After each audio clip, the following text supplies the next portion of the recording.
How to sell crypto on Etoro. Hi everyone, welcome back to another episode. In today's video, I'll be showing you how you can sell crypto on Etoro.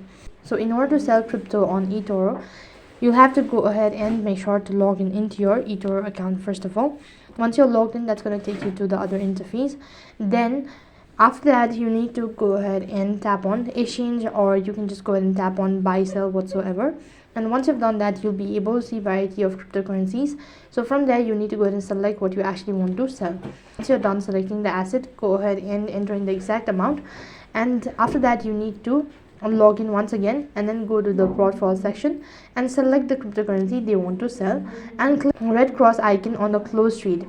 So once you've done that, you'll be able to receive a notification stating that you've successfully sold crypto on Etoro. So in that way, you can sell crypto on Etoro. That is all for this video. I hope the video was helpful. Make sure to like, share and subscribe to our channel. Thank you for watching. See you in the next video.